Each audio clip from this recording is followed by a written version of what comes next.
नमस्कार, हस्तक्षेप में आपका स्वागत है। मैं हूं अमलेंदु उपाध्याय। लोकसभा चुनाव पूरे परवान पर चल चुका है। 5 चरण पूरे हो चुके हैं और देश के अंदर नई परिस्थितियां बन रही हैं। समझा जा रहा है कि इंडिया गठबंधन बड़ी लीड लेकर के आगे बढ़ रहा है। इस मसले पर देश के राजनीतिक परिदृश्य की परिचर्चा करने के लिए डीवी लाइव पर एक गंभीर परिचर्चा का आयोजन किया गया। इस परिचर्चा में मैंने भी हिस्सा लिया। तो आइए देखते हैं इस परिचर्चा के कुछ प्रमुख अंश। साभार, अगर आपने हमारा यूट्यूब चैनल सब्सक्राइब नहीं किया है तो इसको सब्सक्राइब कर लीजिए। वीडियो को ज़्यादा से ज़्यादा लाइक और शेयर कीजिए और कमेंट करके अपनी राय भी बताइए कि इस परिचर्चा पर आपकी क्या राय है। तो आइए सुनते हैं ये परिचर्चा। साभार के लिए पहुंच गए हैं कन्याकुमारी, उसको लेकर भी अब तरह तरह के सवाल और शंकाएं जाहिर हो रही हैं। बहरहाल जो शंकाएं जाहिर हो रही हैं उसके बीच में यानी आखिरी दौर की वोटिंग से पहले कांग्रेस ने एक बड़ा ऐलान कर दिया है। कांग्रेस निश्चिंत है कि इस बार उसकी सरकार बनने जा रही है, यानी इंडिया गठबंधन की सरकार बनने जा रही है। और इसको लेकर ही अपनी इस मजबूती के दावे के साथ ही आज कांग्रेस ने एक बड़ी प्रेस कॉन्फ्रेंस भी की, जिसमें कांग्रेस ने अपने प्रचार और इस बीच चुनाव आयोग से उसने जो सवाल किए, इस बीच पीएम मोदी से जो सवाल किए, सत्ता से जो सवाल किए और उनके बदले में उनको क्या जवाब मिला, किस तरह कांग्रेस का प्रचार रहा सकारात्मक और किस तरह नकारात्मकता के साथ बीजेपी प्रचार करती रही, पीएम मोदी की भाषा में किस तरह की गिरावट आई, इन तमाम बातों पर आज कांग्रेस ने एक प्रेस कॉन्फ्रेंस की, जिसमें कांग्रेस के 3 वरिष्ठ नेता जयराम रमेश, सुप्रिया श्रीनेत और पवन खेड़ा मौजूद थे। और उन लोगों ने जो बातें कही उसके बाद उन्होंने पत्रकारों के सवालों का जवाब भी लिया। ये कांग्रेस का एक मतलब ये जो पहल है ये बताती है कि कांग्रेस इस बार कितनी निश्चिंत है, आश्वस्त है अपने प्रचार को लेकर, अपनी तैयारी को लेकर और इंडिया गठबंधन की सरकार बनने को लेकर। वहीं बीजेपी की हालत इस समय बिल्कुल पस्त है, क्योंकि कल वाराणसी में भी चुनाव है, लेकिन मोदी इस समय जिस तरह कन्याकुमारी पहुंच गए हैं, मेडिटेशन वो कर रहे हैं, उनके आगे पीछे ऊपर नीचे सब जगह 10 कैमरे, कम से कम 9-10 कैमरों के बीच में वो मेडिटेशन कर रहे हैं। इसको लेकर अब सोशल मीडिया पर तरह तरह के सवाल उठ रहे हैं। हालांकि मोदी को इन सवालों से कभी कोई फर्क पड़ा नहीं। 10 सालों में तो उनके चेहरे पर एक भी शिकन इस बात की आई नहीं कि लोग उनसे सवाल करते हैं और वो जवाब नहीं देते। उन्हें अपने मन की बात करनी रहती है और वो इस वक्त भी अपने मन की ही कर रहे हैं। लेकिन देश का मन इस समय क्या है, इस बारे में कांग्रेस ने बता दिया है। क्या कुछ कहा है कांग्रेस ने आज की इस प्रेस कॉन्फ्रेंस में, उसका एक छोटा सा हिस्सा अभी सुन लेते हैं। पिछले 72 दिनों में जब से प्रधानमंत्री ने अपनी चुनाव प्रचार की शुरुआत की थी, पिछले 72 दिनों में हमने प्रधानमंत्री से 272 सवाल पूछे। खड़े हो जाए।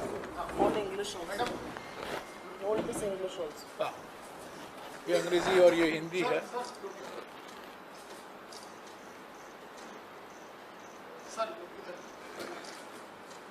और ये सवाल जब कहीं जाते थे 3 या 4 सवाल हम उनसे पूछा करते थे। तो इस रिपोर्ट का शीर्षक है 72 दिन 272 सवाल, 0 जवाब, भाग मोदी भाग। तो ये सारे सवाल जो हमने उठाए हैं, आखिरी सवाल जो हमने उठाया था जब प्रधानमंत्री होशियारपुर गए थे, निवर्तमान प्रधानमंत्री होशियारपुर गए थे, तो 272 सवाल हमने पूछे हैं, एक जवाब भी नहीं आया है।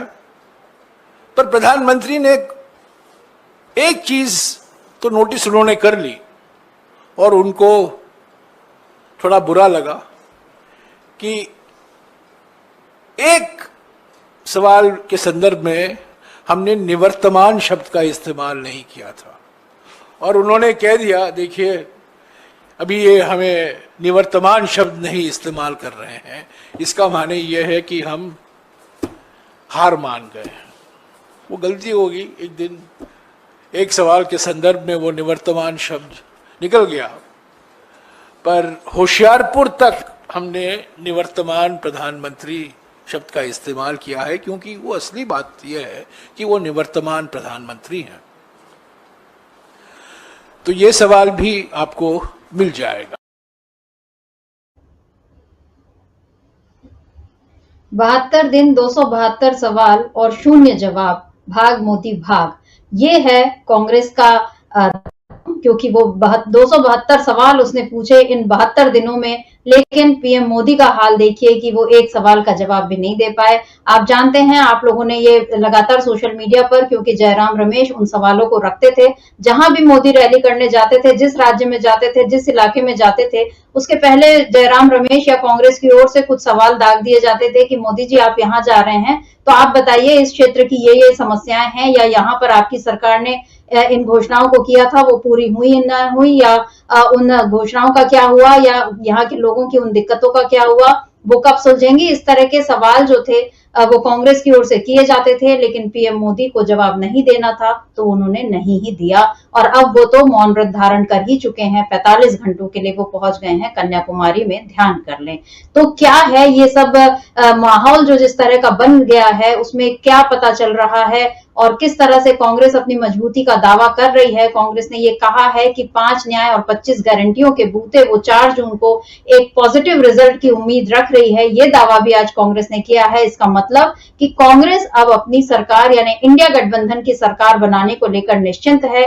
आखिरी दौर की वोटिंग से पहले कांग्रेस के इस बड़े ऐलान के क्या है मायने और क्या है इसमें बीजेपी के लिए संदेश, आज इसी पर हम खरी खरी चर्चा करेंगे। हमारे साथ मौजूद है हमारे ऑनलाइन एडिटर अमलेंदु उपाध्याय जी। अमलेंदु जी, आपका बहुत बहुत स्वागत करती हूँ इस कार्यक्रम में।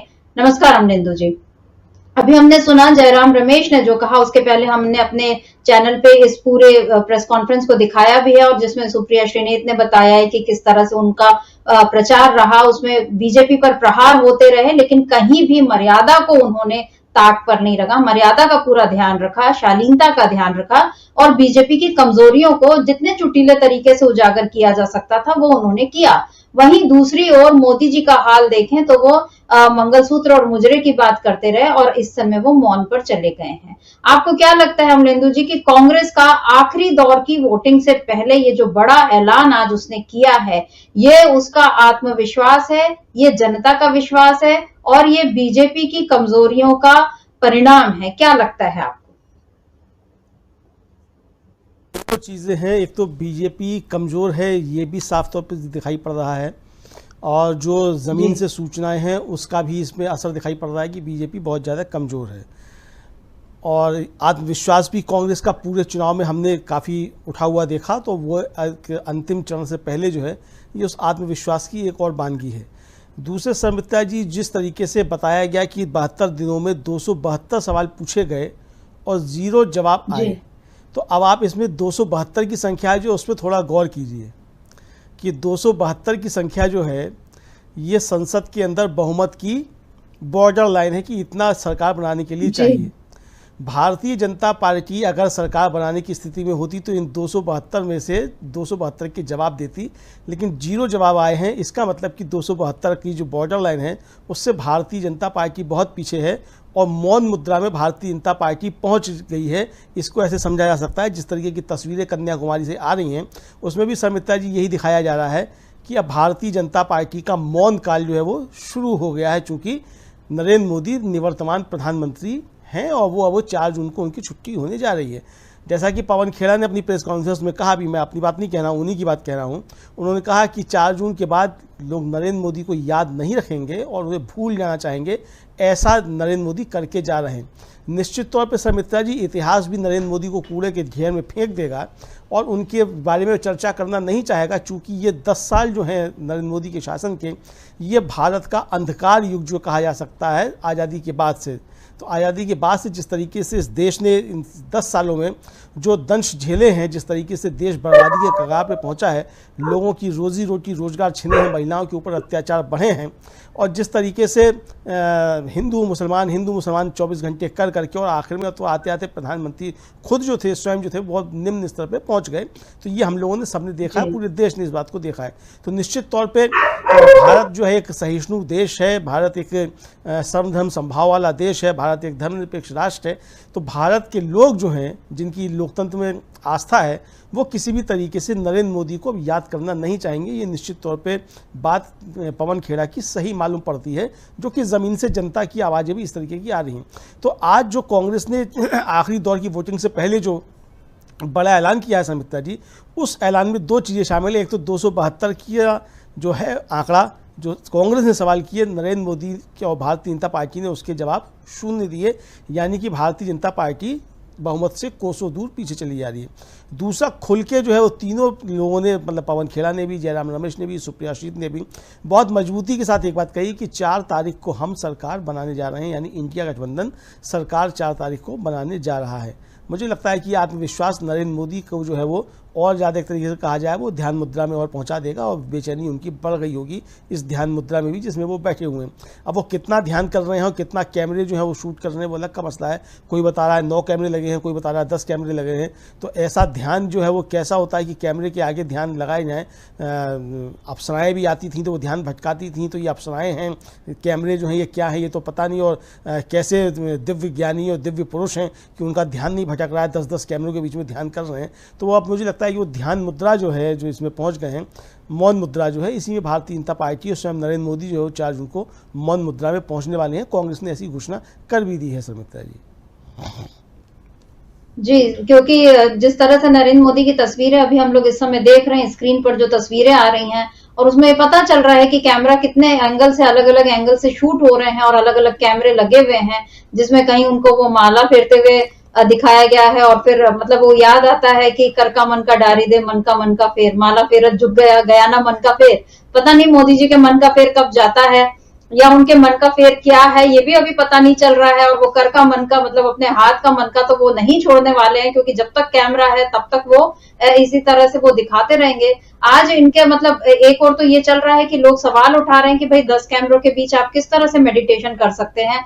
कुछ लोग उसको मीडियाटेशन भी बोल रहे हैं कि भाई ठीक है, ये मेडिटेशन नहीं है, ये मीडिया के सामने किया जा रहा है। और यहाँ पर अमलेंदु जी हमारी वो बात भी सच हो रही। कल जब कांग्रेस ने जो उसका प्रतिनिधिमंडल गया था चुनाव आयोग से, वो बोलने गया था कि भाई आप इनको रोकिए, ये एक तरह से प्रचार है और ये मौन पीरियड जो है इसमें इस समय ये ऐसा करना आचार संहिता का उल्लंघन है। और ये उम्मीद थी कि चुनाव आयोग इस पर कोई कार्रवाई नहीं करेगा, और चुनाव आयोग ने इस उम्मीद को बिल्कुल सही उस पर उतरा, उसने कोई कार्रवाई नहीं की। और अब हम देख रहे हैं कि जब ये मोदी जी का ये सारा चल रहा है कि कल से जब से वो कन्याकुमारी पहुंचे उन्होंने किन किन मंदिरों में पूजा की और फिर वो किस तरह से ध्यान कर रहे हैं, और यहाँ पर सोशल मीडिया पर उनके जो भक्तगण हैं वो इसको, उनकी तस्वीरों को, उनके वीडियो को बहुत प्रचारित कर रहे हैं। मोदी 3.0 जो है वो ट्रेंड कर रहा है, उसके बाद नरेंद्र मोदी, उसके बाद ये सब चल रहा है कि ये जो है ये बिल्कुल एक बड़े मीडिया घराने ने तो उनको सीधे विवेकानंद से तुलना कर दी कि 131 साल पहले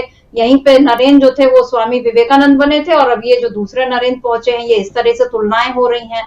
तो इस सब का जाहिर है कल वाराणसी में वोटिंग है, तो ये कहीं ना कहीं वहां के हिंदुओं मतलब ये सवर्ण मतदाताओं को लुभाने की ये कोशिश भी हो सकती है। और मोदी ये इस बार जानते हैं कि वाराणसी में उनकी हालत खराब है, क्योंकि 10 साल में वो वाराणसी को ना उन्होंने वाराणसी रहने दिया, न काशी की वो विरासत को उन्होंने बरकरार रखा, और क्योटो बनाने का जो दावा किया था वो तो अपने आप ही ध्वस्त हो गया। जब आप वाराणसी को बरकरार नहीं रख सके तो आप क्योटो को कहां से लाएंगे। ये चीजें जो सब दिख रही हैं कि मोदी के खिलाफ जा रही थी, और शायद यही वजह है कि मोदी ने अभी एक नया दाव चला, वो पहुंच गए कन्याकुमारी। लेकिन इस बीच जो देश के मुद्दे हैं वो तो वहीं के वहीं बने रहे, और कांग्रेस ने इसी को लेकर अब जो कहा है, आज जो दावा किया है वो, क्योंकि कांग्रेस सुप्रिया श्रीनेत ने अपनी बात में ये कहा भी कि हम बिल्कुल मुद्दों से हम नहीं हटे, और हमने लगातार उन बातों को उठाया जो जनता से जुड़े हुए हैं, और जनता को यही बात पसंद भी आई। वहीं कल तेजस्वी यादव ने भी जो 3 महबूबाओं का जिक्र किया था, आपने मीडिया और कैमरों को आपने अफसराओं का वो दिया, और कल तेजस्वी यादव ने महबूबाओं का वो बोला था। अभी उन्होंने मोदी के जिस तरह के जो मेडिटेशन है उस पर उन्होंने क्या कहा तेजस्वी यादव ने, इस बात को भी सुन लेते हैं, क्योंकि वो लगातार मोदी जी पर प्रहार कर रहे हैं, और ऐसे तंज भरे प्रहार कर रहे हैं जिसका जवाब देते मीडिया से, बीजेपी से नहीं बनता। मीडिया तो खैर जो मोदी बोलेंगे वही बोलती है। तो खैर सुन लेते हैं कि तेजस्वी यादव ने क्या कहा।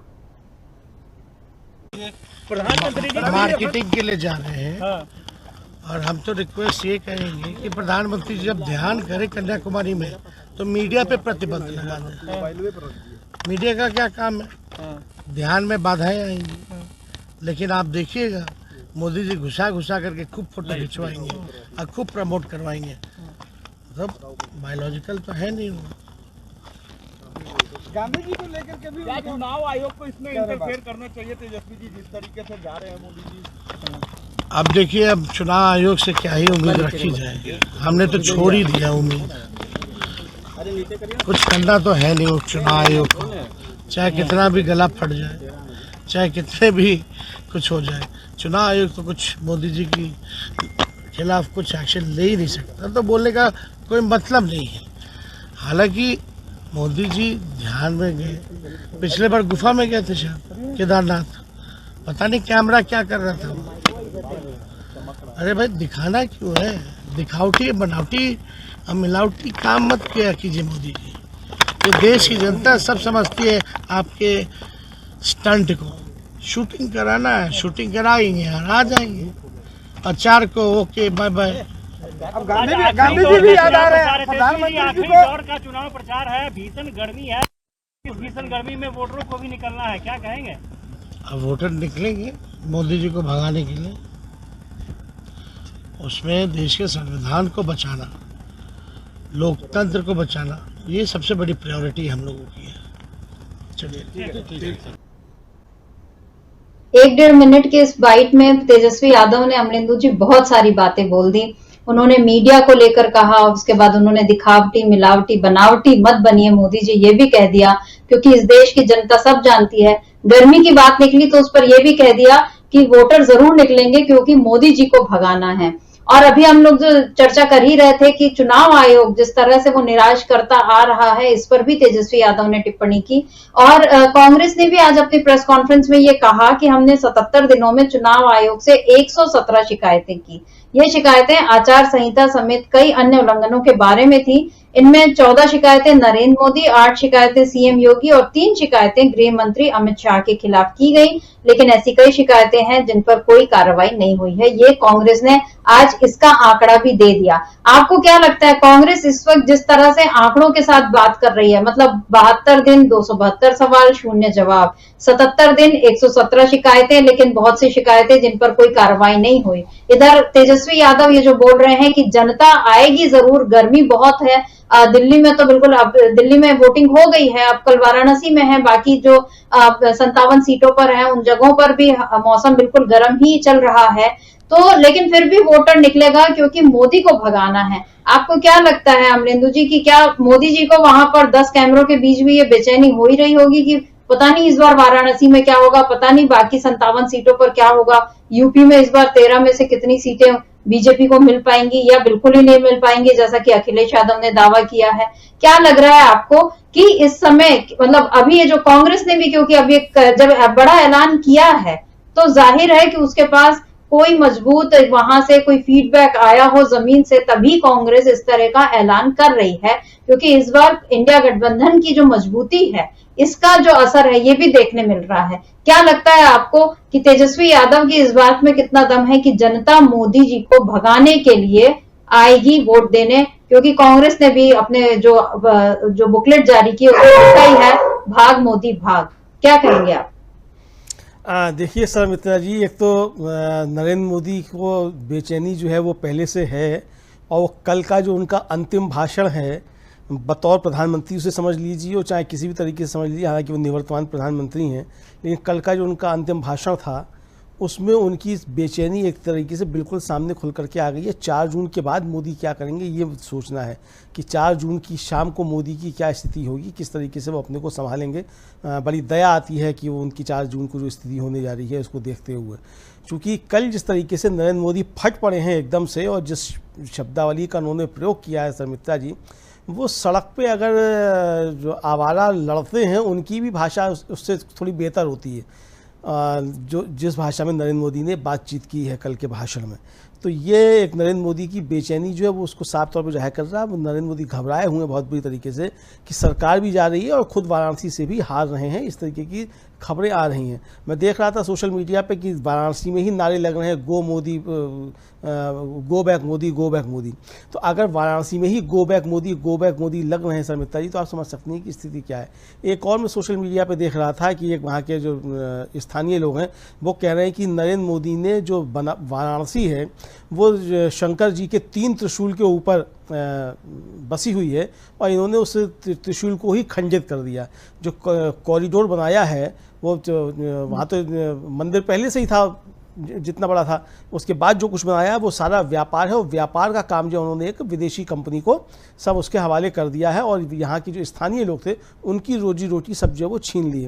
तो काशी में शर्मिष्ठा जी इस बार नरेंद्र मोदी को लेकर के बहुत ज़्यादा जो है वो नाराज़गी है ज़बरदस्त तरीके से। एक तो जिस तरीके से कोरोना काल में जो है वहाँ के लोगों के साथ अत्याचार हुआ और नरेंद्र मोदी का ऑफिस जो था वो खामोश बैठा रहा और लोगों के फ़ोन उसने नहीं उठाए, उसको लेकर के बहुत ज़्यादा नाराज़गी है। दूसरा ये जिस तरीके से वो कॉरिडोर बनाया गया है, उस कॉरिडोर के बहाने जिस तरीके से लोगों को उजाड़ा गया, लोगों का व्यापार उजाड़ा गया और तमाम लोगों के व्यापार जो ध्वस्त कर दिए गए, इस सब को लेकर के भी बहुत ज़्यादा लोगों में नाराज़गी है। तीसरी नाराज़गी है कि जिस तरीके से नरेंद्र मोदी के लोगों ने शंकराचार्यों का अपमान किया, उसको लेकर के भी बहुत ज़्यादा बनारस में नाराज़गी है। तो ये जिस तरीके से नरेंद्र मोदी के लिए बनारस में नाराज़गी बढ़ रही है और पूरे देश में जिस तरीके से नरेंद्र मोदी को लेकर के नाराज़गी है, उसका आभास नरेंद्र मोदी को अच्छे तरीके से हो गया है। नरेंद्र मोदी जो है ये गए जो है अपना ध्यान लगाने या मौन मुद्रा में जो भी गए हैं, तो ये कोई ध्यान और मौन मुद्रा में करने नहीं गए। ये 4 जून की बाद की जो उनकी स्थिति होने वाली है उससे अपने को किस तरीके से संभालें इसका प्रयास करने के लिए गए हैं कुल मिलाकर के। तो यानी आप समझ सकती हैं कि 4 जून को नरेंद्र मोदी फिर जो है वो अंतर्धान हो जाएंगे और वो जाकर के इसी तरीके से ध्यान कहीं जाकर के लगाएंगे। अब गुफा में जाएंगे कि समुद्र में डूबेंगे, कहाँ लगाएंगे, जैसे द्वारका में डूबे थे उस तरीके से करेंगे। वो जाने, उनका काम जाने क्या करना है, उनको क्या नहीं करना है। लेकिन 4 जून को मोदी जा रहे हैं, इस बात की गारंटी कांग्रेस ने आज दे दी है अपनी प्रेस कॉन्फ्रेंस करके और साफ साफ कह दिया है कि 4 जून के बाद देश नरेंद्र मोदी को याद नहीं रखेगा शर्मिष्ठा जी।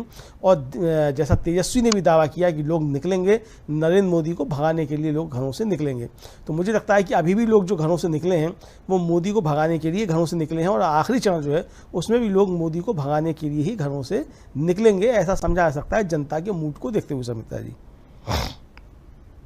बिल्कुल 6 चरणों में जिस तरह की वोटिंग की खबरें आई थी उसमें यही बार बार हर चरण के बाद यही खबर आई कि बीजेपी के खिलाफ माहौल बन गया है, बीजेपी की हालत पस्त हो रही है। हर चरण के बाद इसी तरह की खबरें बाहर आती गईं और अब जब कल 7वां चरण होने वाला है तो उसमें ऐसा लग रहा है कि बीजेपी की हार की घोषणा पर एक बस औपचारिकता बस एक बाकी रह गई है कि 57 सीटों में भी बीजेपी की हालत खराब ही रही है, क्योंकि जो नतीजे हैं वो शायद 6 चरणों में ही तय हो चुके हैं। इसीलिए आज आखिरी दौर की वोटिंग से पहले कांग्रेस ने ये जो बड़ा ऐलान किया है वो इसी वजह से है, क्योंकि कांग्रेस चाहती तो कल जब इंडिया गठबंधन की बैठक होने के बाद भी वो कोई प्रेस कॉन्फ्रेंस हो सकता है वो करेगी, लेकिन वो इंडिया गठबंधन की बैठक में क्या बातें हुई हैं हो सकता है इस पर करे। लेकिन कल जो इंडिया गठबंधन की बड़ी बैठक होने वाली है और उसके पहले आज जो कांग्रेस का ये बड़ा ऐलान है, ये सारी बातें बता रही हैं कि 4 जून को वाकई कोई ऐसा निर्णायक फैसला जनता देने वाली है जिसमें बीजेपी के लिए हार का संदेश होगा और मोदी के लिए यही संदेश होगा कि अब आप चाहें तो जहां चाहें आप जा सकते हैं। आपके पास झोला है तो आप झोला उठाइए, आपके पास अगर बाकी चीजें हैं, आपका 10 लाख का जो सूट है आप चाहे तो वो ले जाइए, या आपको जो कुछ ले जाना है बस अब आप दिल्ली को छोड़िए, बख्श दीजिए यहाँ के लोगों को, बख्श दीजिए भारत की जनता को।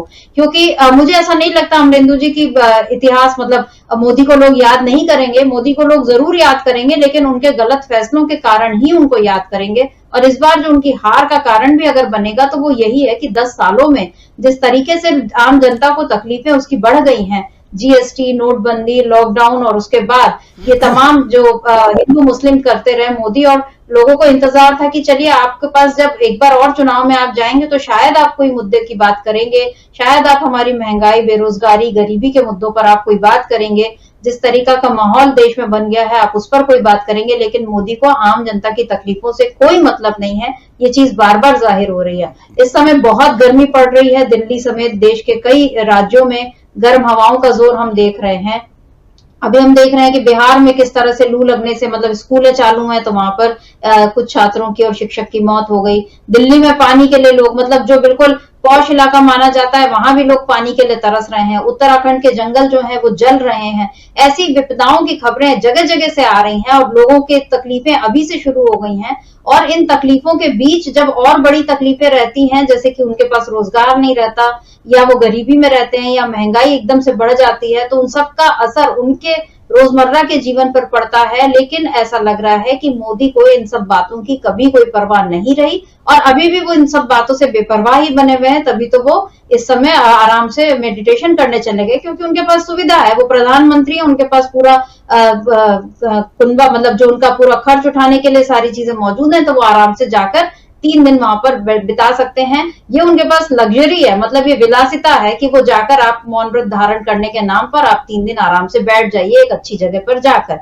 लेकिन भारत की आम जनता के पास तो ये विलासिता नहीं है, ये वो इतने आराम से नहीं रह सकती। उसे रोज अभी ये सोचना है कि आज पानी का इंतजाम कैसे होगा, पानी का इंतजाम हो गया तो बच्चों की पढ़ाई की फीस कैसे करें, उसके बाद खाने का इंतजाम कैसे करें, बीमार हैं तो हम दवाओं के लिए कहाँ जाएं, अस्पताल में कैसे हम इलाज करें। आज ही यूपी के एक अस्पताल की मैं तस्वीर देख रही हूँ जिसमें एक लाश को वहां पर वो कुत्ता जो है वो सूंघ रहा था, खा रहा था। तो ये इस तरह की विभत्स तस्वीरें भी अब सोशल मीडिया पर आनी शुरू हो गई। इससे हमको पता चलता है कि हमारा जो रोजमर्रा का जीवन जो है एक आम आदमी के लिए, एक आम भारतीय के लिए वो कितना कठिन हो गया है। लेकिन मोदी इन सब बातों से बेपरवाह बने रहे हैं। यही वजह है कि अब कांग्रेस ने ये बिल्कुल दमदारी के साथ ये दावा कर दिया है कि इस बार उसकी सरकार आने जा रही है, क्योंकि मोदी ने बिल्कुल मुद्दों की बात नहीं की, जबकि कांग्रेस का कैंपेन जो है वो मुद्दों पर ही टिका रहा। इंडिया गठबंधन लगातार गरीबी, बेरोजगारी, महंगाई, आरक्षण इन सब की बात करता रहा, जो सीधे सीधे जनता से जुड़े हुए हैं। कल राहुल गांधी ने भी ये जो प्रचार खत्म हुआ उसके बाद अपने कार्यकर्ताओं के लिए एक बड़ा संदेश दिया है। क्या कहा है राहुल गांधी ने, इसको सुनते हैं। नमस्कार। कैंपेन खत्म हुआ। मैं देश की जनता को और कांग्रेस के सारे कार्यकर्ताओं को, इंडिया गठबंधन के कार्यकर्ताओं को, कांग्रेस पार्टी के जो बब्बर शेर हैं, आप सबको दिल से धन्यवाद करना चाहता हूं। इतना समर्थन दिया आप सब ने, देश की जनता ने, और हमारे कार्यकर्ता हर इंच के लिए लड़े। इलेक्शन संविधान को बचाने का है, हिंदुस्तान के संस्थाओं को, इंस्टीट्यूशंस को बचाने का है, और हमने नैरेटिव को कंट्रोल किया और एक नया विजन हिंदुस्तान के लिए हमने सामने रखा। गरीबों के लिए, किसानों के लिए, स्मॉल मीडियम बिजनेसेस के लिए, बेरोजगार युवाओं के लिए इंडिया गठबंधन की सरकार बन रही है। इंटेलेक्चुअल्स ने, थॉट लीडर्स ने प्रधानमंत्री को कहा था कि मेरे साथ डिबेट करें, मगर वो डिबेट नहीं कर पाए और अब तो डिबेट पॉसिबल है ही नहीं क्योंकि वो मौन व्रत पे चले गए हैं। पोलिंग डे आ रहा है और मैं इंडिया गठबंधन के सारे बब्बर शेर कार्यकर्ताओं से कहना चाहता हूं, लास्ट मिनट तक आप पोलिंग बूथ पे रहिए। लास्ट मिनट तक आपकी आंख पोलिंग बूथ पर, ईवीएम मशीन पर होनी चाहिए। बहुत बहुत धन्यवाद। जय हिंद। यहाँ पर अमलेंदु जी, राहुल गांधी ने एक तो मोदी के साथ डिबेट वाली बात भी बोल दी कि अब तो खैर वो पॉसिबल ही नहीं है। ये दो तरीके से है, क्योंकि एक तो वो मौन व्रत पर चले गए और दूसरी बात जब वो लौट कर आएंगे तब तक बिल्कुल माहौल बदला होगा। और वो जैसा कि जयराम रमेश उनके लिए बार बार लिख रहे हैं, निवर्तमान प्रधानमंत्री, यानी कि ऐसे प्रधानमंत्री जो बस अब कुछ ही दिनों के हैं और अब वो जाने ही वाले हैं, यानी उनकी कुर्सी खाली होने वाली है। और यहाँ पर इंडिया गठबंधन से कोई प्रधानमंत्री पद पर बैठेगा, कोई उसका चेहरा बनेगा, यहाँ पर ये नजर आ रहा है।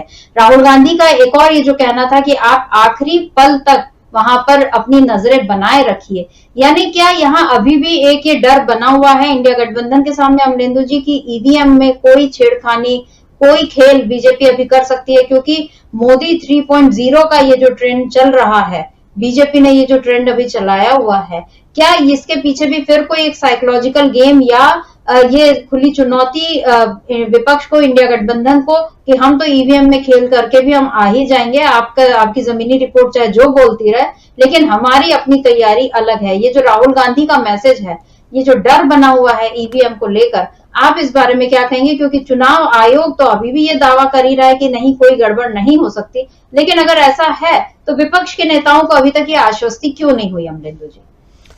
देखिए समिता जी, इसमें 2-3 चीज़ें हैं। एक तो पहली बात यह है कि चुनाव आयोग को लेकर के गंभीर सवाल उठते रहे हैं, लगातार उठ रहे हैं, और ख़ासतौर से जो मुख्य चुनाव आयुक्त हैं राजीव कुमार, उन्होंने जिस तरीके से भद्दी शेर व शायरी की, उसको लेकर के और ज़्यादा सवाल उठे।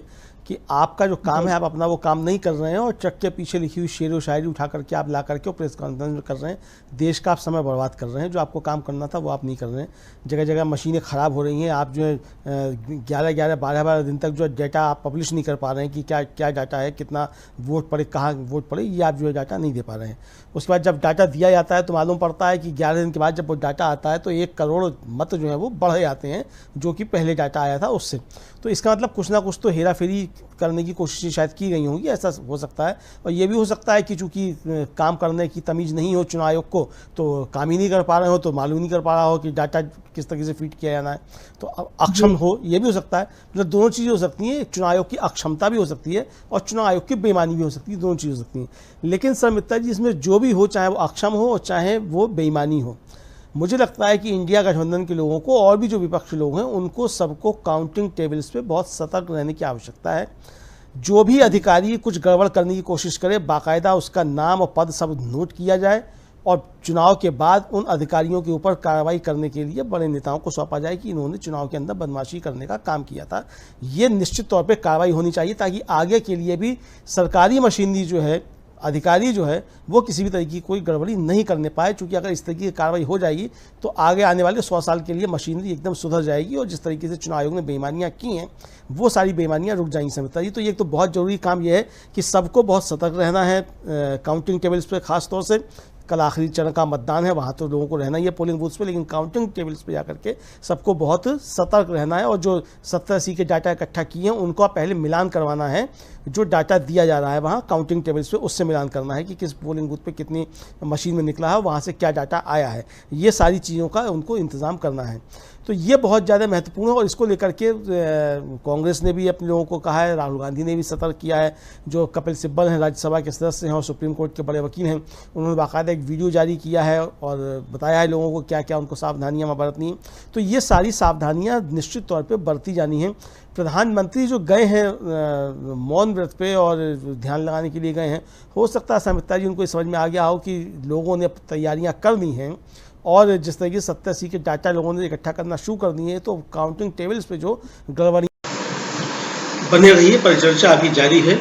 वीडियो को लाइक और शेयर कर दीजिए और चैनल को सब्सक्राइब कर लीजिए। आइए आगे सुनते हैं इस परिचर्चा की जानी थी उन वो गड़बड़ियों की संभावनाएं अब कम हो गई हैं, क्योंकि अब काउंटिंग टेबल्स पे झगड़े हो सकते हैं अगर बेईमानी करने की कोशिश की जाएंगी। देखिए समिता जी, काउंटिंग टेबल्स पे जो भी बेईमानी करेंगे वो करेंगे अधिकारी, और जो अधिकारी बेईमानी करेगा या करवाने की कोशिश करेगा उसका चेहरा सामने होगा ये कर रहा है। तो सारे लोगों को सतर्क होकर के उस अधिकारी का बाकायदा नोट करना है ये क्या है, ताकि बाद में उसको दंडित किया जा सके। और मुझे लगता है कि चुनाव से पहले, मतलब काउंटिंग से पहले, इंडिया गठबंधन को साफ तौर पे ये भी कह देना चाहिए। हालांकि राहुल गांधी ने पहले ट्वीट किया था कि संवैधानिक पद की शपथ लेकर के जो लोग गड़बड़ी करने की कोशिश कर रहे हैं उनके साथ फिर ऐसा बर्ताव किया जाएगा कि कभी नहीं कर पाएंगे। लेकिन फिर एक खुली चेतावनी जारी करनी चाहिए कि जो भी अधिकारी बदमाशी करने की कोशिश करेगा उसको फिर हम कायदे से निपटेंगे और कोई जो है उसमें छूट नहीं दी जाएगी। दूसरा, ये जितने भी अधिकारी जो गड़बड़ करने की कोशिश कर रहे हैं, चाहे वो चुनाव आयोग में बैठे हुए हों चाहे कहीं भी हों,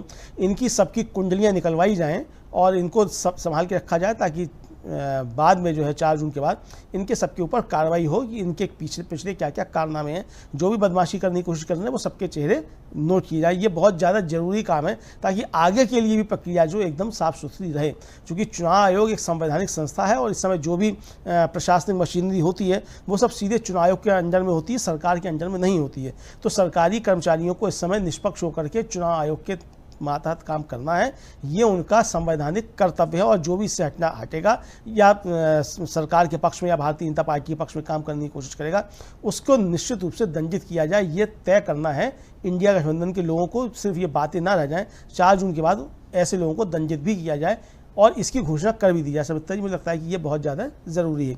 अब बाकी जो मोदी 3 चल रहा है कि आप आज कल शाम को जिस तरीके से जो टेलीविजन चैनल्स हैं वो अपना एग्जिट पोल लाएंगे कि 300 आ रही हैं कि 301 आ रही है, ये सब तो प्रेशर पॉलिटिक्स है और ये सब pressure politics Bharatiya Janata party करेगी। मीडिया उसने खरीदा हुआ है तो वो स्लॉट बुक है, तो वो समझिए कि मीडिया तो केवल जो भारतीय जनता पार्टी की तरफ से आएगा उसको जाकर के केवल रिले करेगा, उसमें मीडिया का अपना कुछ काम नहीं है। अब बताइए कि पहली जो है वो जारी हो रहा है वीडियो के साथ, वहाँ एग्जिट पोल के आंकड़े आ गए हैं अरे जब आखिरी चरण का मतदान नहीं हुआ तो हमारे पास एग्जिट पोल के आंकड़े कहाँ से आ गए? फिर सफाई दे दी जाती है कि वो तो हम जो टेस्ट कर रहे थे। अगर आप टेस्ट कर रहे थे तो टेस्ट में आपने एनडीए की 301 सीटें क्यों लिख दी? भाई इंडिया की भी आप 301 सीटें लिख सकते थे अगर आप टेस्ट कर रहे थे। इसका मतलब जो डाटा आपके पास आ गया है वो डाटा ये है कि आपको ये 1 जून को रिले करना है, तो 1 जून को उस डाटा को रिले करेंगे।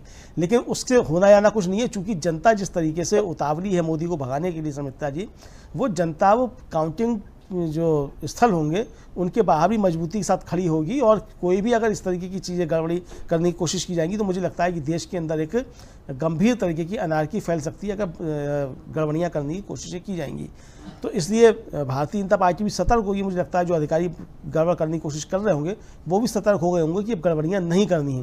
लेकिन फिर भी अगर कोई करने की कोशिश करता है तो फिर उसके साथ फिर जनता भी निपटेगी और आने वाली सरकार जो है वो भी उनके साथ निपटेगी। मुझे लगता है ये ऐलान भी करना जरूरी है समिता जी। बिल्कुल, जो बेईमानी करने की कोशिश करेगा या जिसने बेईमानी करने की कोशिश की, जिसने अपने पद की जिम्मेदारी और कर्तव्यों को नहीं निभाया और एक सत्ता के आप गुलाम बनकर आपने काम किया, उन सब के लिए राहुल गांधी तो पहले ही चेतावनी दे चुके हैं। उन्होंने भारत जोड़ो न्याय यात्रा के वक्त ही कह दिया था कि जब हमारी सरकार आएगी तो हम इस तरह से, जिन लोगों ने भी खिलवाड़ किया है अपने पद के साथ और पद की शपथ लेकर भी आपने जब अपना कर्तव्य नहीं निभाया तो उनसे हम देखेंगे कि उनके ऊपर क्या कार्रवाई की जाए। ये राहुल गांधी ने पहले ही ऐलान कर दिया था। और उसके बाद मुझे लगता है अमलेंदु जी, आज ये जो कांग्रेस ने जिस तरीके का ऐलान किया है कि अब हमारी सरकार बनने जा रही है और 4 जून को निर्णायक फैसला आने वाला है, ये जो कहना है कांग्रेस का, मेरा ख्याल है ये भी एक तरह से चुनाव आयोग को या उन तमाम अधिकारियों को जो मतदान केंद्रों पर रहते हैं और जो कोशिश जिनकी ये होगी कि कल वो किसी तरह का खिलवाड़ कर सकें, उनके लिए ये पहले से शायद एक चेतावनी है कि आप इसकी कोशिश भी मत करिएगा, क्योंकि आप कोशिश भी करेंगे तो थोड़ी बहुत आप सीटों पर आप हेरफेर कर पाएंगे। लेकिन इस बार इंडिया गठबंधन पूरी मुस्तैदी के साथ मैदान में डटा हुआ है, चाहे वो मुद्दों की बात करें, चाहे उनके प्रचार की बात करें, या ईवीएम पर निगरानी की बात करें, या मतदान केंद्रों पर क्या चल रहा है। इसको हमने देखा है कि राहुल गांधी खुद रायबरेली पहुंचे, मतलब उनको वायनाड में तो इस तरह से पहुंचने की जरूरत नहीं पड़ी थी, लेकिन रायबरेली उनको पहुंचने की जरूरत पड़ी जिस दिन वोटिंग हो रही थी। और ये सारी चीजें बता रही हैं कि कहीं ना कहीं बीजेपी गड़बड़ करने की कोशिश कर रही है। और इस बात का अंदाजा राहुल गांधी को है, कांग्रेस को है, इंडिया गठबंधन के नेताओं को भी है। और इसी वजह से ये सारे लोग इस बार पूरी तरह से अलर्ट हैं। हमेशा से, मतलब कपिल सिब्बल ने जिस तरह की जो बातें बताई, इसके बाद सिविल सोसाइटियों की ओर से भी ये तैयारी है कि जब 4 जून को वोटिंग होगी तो वो किस तरह से नजर रखने वाले हैं। यानी यहाँ पर इस बार कोई भी मौका इंडिया गठबंधन छोड़ने नहीं वाला है, या वो लोग नहीं छोड़ने वाले कोई भी मौका जो ये चाह रहे हैं कि अब बीजेपी सत्ता में ना आए, क्योंकि बीजेपी जब तक अगर तीसरी बार सत्ता में आती है तो ये सीधे सीधे लोकतंत्र और संविधान के लिए बड़ा खतरा रहेगा।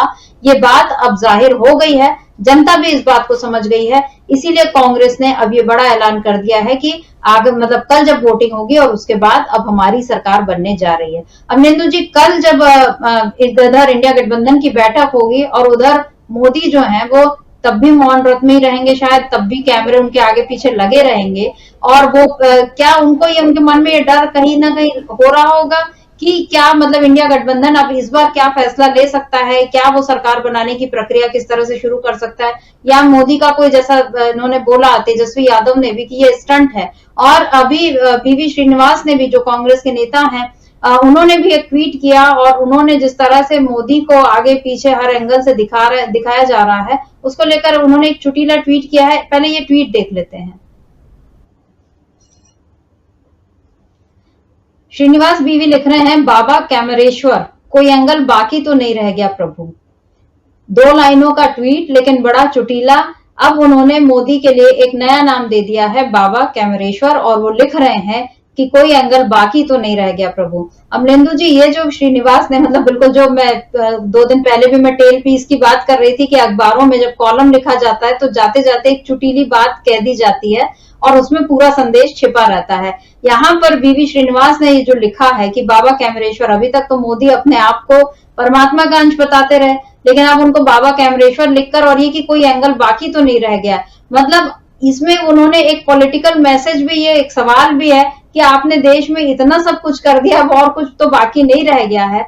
तो मेरा सवाल आपसे ये था कि एक और तो ये श्रीनिवास का तंज भरा ट्वीट है। और दूसरी ओर सवाल ये कि कल जब इंडिया गठबंधन की बैठक होगी, आज कांग्रेस का ये जो बड़ा ऐलान हुआ है, देश में ये जो सियासी हलचल चल रही है, कल वाराणसी में भी वोटिंग हो रही होगी, तो मोदी इन सब के बीच अपना ध्यान किस तरह से लगा पाएंगे? परमात्मा के अंश हैं, तो क्या उनको कोई वैसी सिद्धि है, या वो बेचैन बने रहेंगे, या मोदी के इस समय कन्याकुमारी में होने से बीजेपी के लोगों में इस समय बेचैनी होगी कि अब हमारा क्या होगा? आपको क्या लगता है अमलेंदु जी?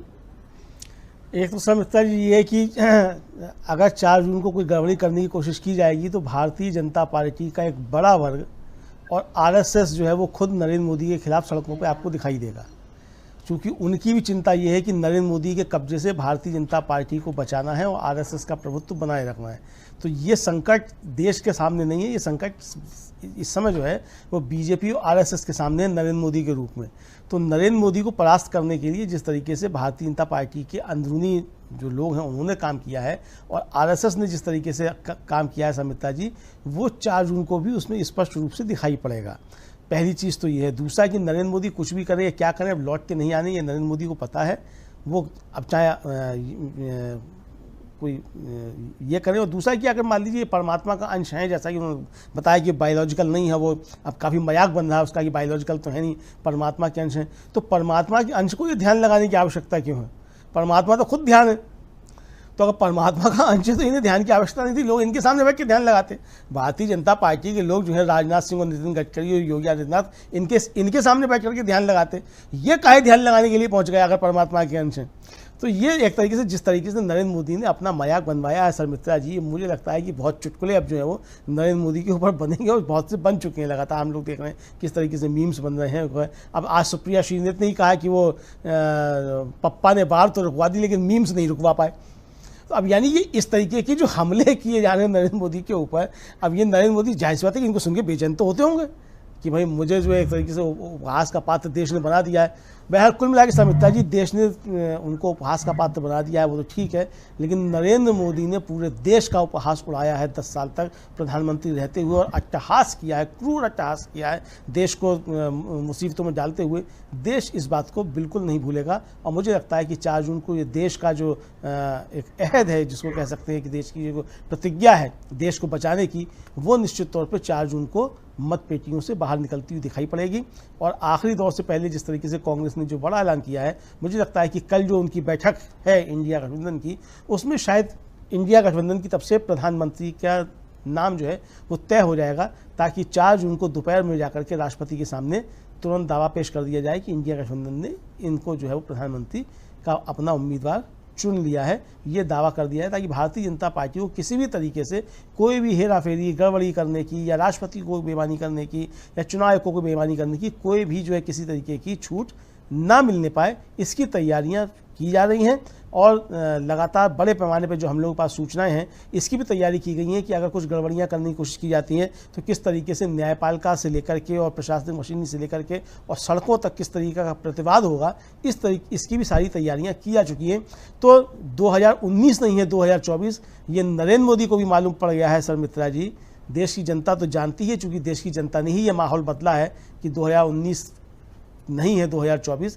ये भारतीय जनता पार्टी भी समझ रही है, नरेंद्र मोदी भी समझ रहे हैं, और इसीलिए अब आखिरी दौर में जो है वो ध्यान मुद्रा में पहुंच गए हैं। योग कर रहे हैं या जो भी कर रहे हैं, मेडिटेशन कर रहे हैं, मीडियाटेशन कर रहे हैं, जो भी बातें चल रही हों, लेकिन कुल मिलाकर के समझ चुके हैं कि 4 जून को घंटी बज चुकी है और झोला उठाना ही पड़ेगा। समिता जी, झोला उठाने की तैयारी है, और इस तैयारी के लिए ही शायद मोदी इस समय कन्याकुमारी पहुंचे हुए हैं। स्क्रीन पर हमने देखा ही था कि किस तरह से अलग अलग एंगल से उनकी तस्वीरें या उनकी जो वीडियो जो है वो लिए गए, और बिल्कुल न केवल विवेकानंद जी की मूर्ति के सामने वो बैठकर, बल्कि वहां पर यह भी दिखा कि एक ओम का चित्र भी दिख रहा था। मतलब कहीं ना कहीं एक सनातनी वो जो मैसेज देने की कोशिश भी कर रही है बीजेपी यहाँ पर, कि आपके प्रधानमंत्री जो है वो कितने बड़े महात्मा हैं और संत पुरुष हैं और सिद्ध पुरुष हैं, ये सब बताने की कोशिश हो रही है। लेकिन उनकी सिद्धि क्या है, ये 10 सालों में देश ने देख लिया है, और इसीलिए अब बीजेपी को ये सारी नौटंकी की जरूरत पड़ रही है,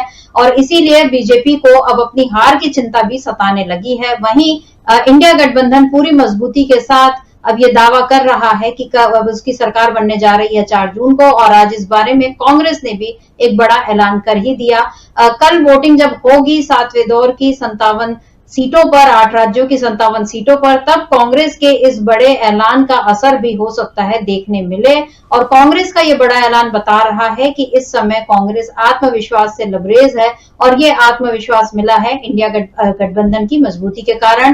कांग्रेस के साथ बाकी तमाम दल जिस तरह मजबूती से खड़े रहे और पीएम मोदी की जितनी भी कोशिशें रही, बीजेपी की जितनी भी कोशिशें रही इंडिया गठबंधन को तोड़ने की, वो नाकामयाब रही। पूरा 7 चरणों का चुनाव, मतलब अब कल 7वां चरण है ही, और इन 6 चरणों में भी हमने देख लिया कि बीजेपी की जितनी भी कोशिशें थी कांग्रेस को बार बार फंसाने की, वो सारी कोशिशें नाकाम ही रही हैं।